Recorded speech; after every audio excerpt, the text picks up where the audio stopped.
untuk jabatan publik Ustaz. Kan sekarang ini juga orang-orang juga menuntut dengan kaum perempuan. Misalnya jadi lurah, jadi camat, bahkan sampai Iya, kelas atasnya ke presiden ini. presiden. Ya. Jadi begini, jabatan publik boleh, tidak ada masalah. Cuma jangan di situ dia dijadikan sebagai pimpinan utama. Karena Nabi SAW bersabda, Allahumma shalli alaihi. la yaflihu qaumun wala amrahum imra'ah. Ya.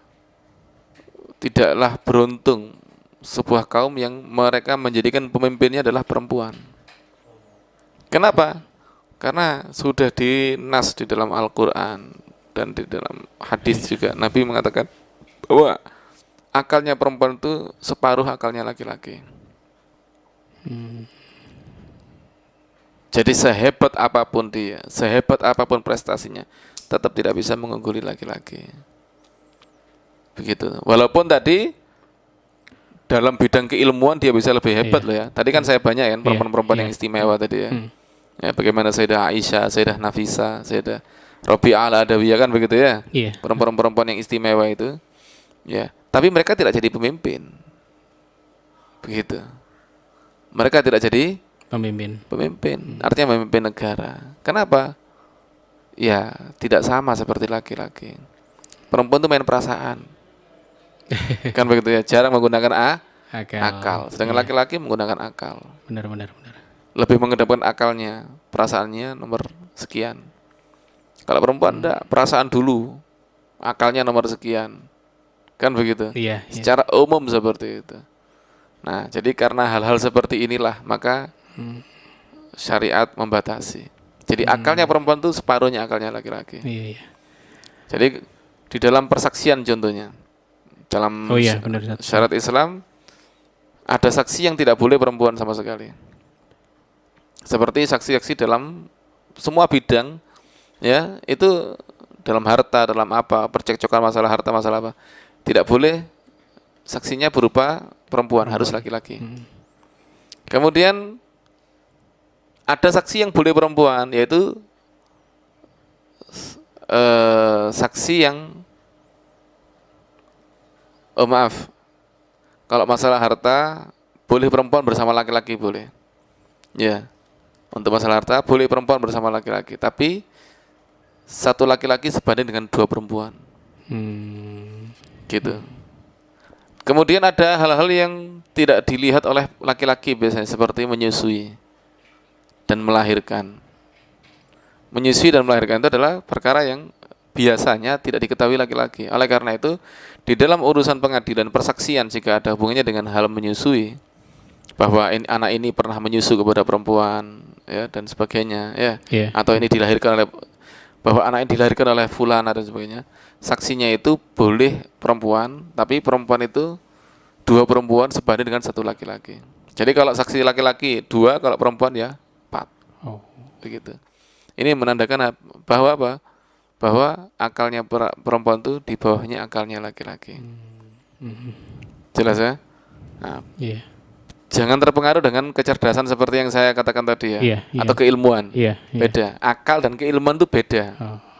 Orang belum bisa membedakan, ada yang tidak bisa membedakan antara akal dan keilmuan. Beda. Kalau akal itu berhubungan dengan kebijaksanaan dan lain sebagainya. Kalau keilmuan beda lagi. Nah, mungkin ilmunya dia lebih tinggi, tapi tetap dalam menghukumi sesuatu, dalam memutuskan sesuatu perkara masih belum bisa bijak seperti laki-laki. Kenapa? Tadi itu terpengaruh dengan perasaan dalam memutuskan suatu. Itu maksudnya akalnya perempuan separuhnya akalnya laki-laki. Ya, apa dulu waktu zaman Nabi, waktu perang apa juga ada perempuannya, Ustaz? Mungkin jadi panglima, mungkin apanya. Masya Allah, sama ini pertanyaannya luar biasa. Soalnya ini bahasnya sekarang ini, mereka juga menuntut hak yang sama ini. Karena pengaruh tadi. Jadi saya lupa namanya ya, ya Allah, siapa namanya itu? Kalau sampai jadi panglima sih enggak sampai. Tapi kalau ikut perang iya. perempuan kadang ikut perang. Bahkan istri Rasulullah kadang ikut perang. Subhanallah. Ya, istri Rasulullah menemani Nabi SAW, tapi bukan maju ke medan perang. Mereka apa? Bagian logistik. Oh, iya. Ya, bagian perawatan, begitu. Jadi begitu. Bagian perawatan, bagian logistik. Bukan maju ke medan perang, bukan. Di zaman dahulu itu kadang-kadang perempuan. Nah, ada satu perempuan perkasa, saya lupa namanya, ini ikut maju perang bawa pedang di perang Uhud. Perang Uhud itu di mana kaum muslimin yang pertama menang akhirnya terpukul mundur, kan begitu ya. Iya. Bahkan ada yang sampai pulang ke Madinah padahal Rasulullah masih di peperangan. Sampai perempuan-perempuan di Madinah itu marah melihat ada kaum laki-laki yang pulang dulu itu. Ya, kata mereka, kamu aja yang di dapur, saya yang maju perang, kata dia. Jadi mereka itu Sama panas seperti itu. gitu. Kenapa kok Rasulullah dibiarkan di medan perang seperti itu? Nah, jadi di antara itu di dalam peperangan Uhud ada satu keluarga istimewa. Suami, istri, dan anak.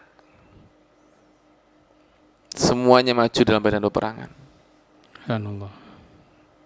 Malah si istri waktu itu ketika ada seorang kafir Quraisy, ya, kafir Mekah yang ingin membunuh Rasulullah, ya, membacok Nabi dengan pedang. Paham ya?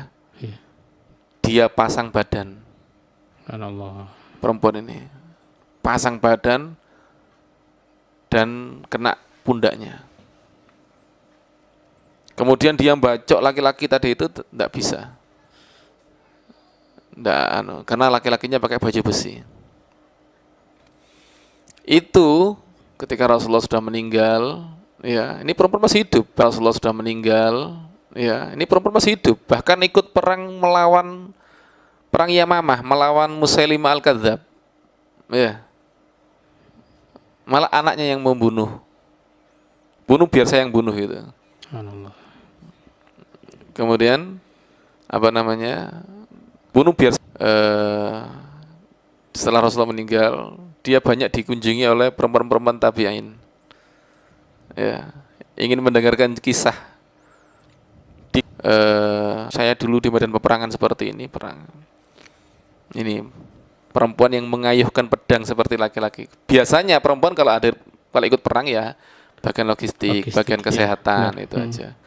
Tapi ini perempuan ini, saya dulu di medan peperangan seperti ini, perang. Ini perempuan yang mengayuhkan pedang seperti laki-laki. Biasanya perempuan kalau ikut perang ya bagian logistik, bagian kesehatan, itu aja. Tapi ini perempuan ini ya mengayuhkan pedang. Malah Rasulullah salutnya itu kenapa? Sekeluarga. Ya, sampai Rasulullah bilang rahimallahu alaikum ahlal bait. Mudah-mudahan Allah merahmati kalian wahai keluarga. Sekeluarga, bapak, anak, ibu dari siji ikut perang membantu Nabi SAW. Iya.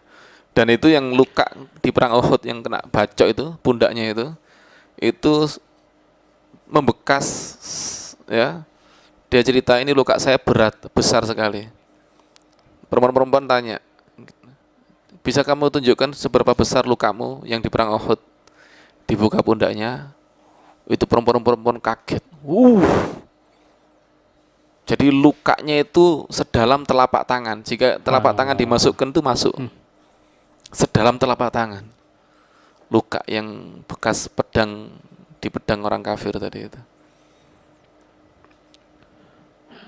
Jadi mereka ada yang ikut perang, tapi ya tidak menempati jabatan-jabatan seperti panglima, tidak. Hanya sebatas pasukan. Ini hanya perempuan ini saja yang saya dengar, yang saya dengar maju ke medan peperangan pegang pedang.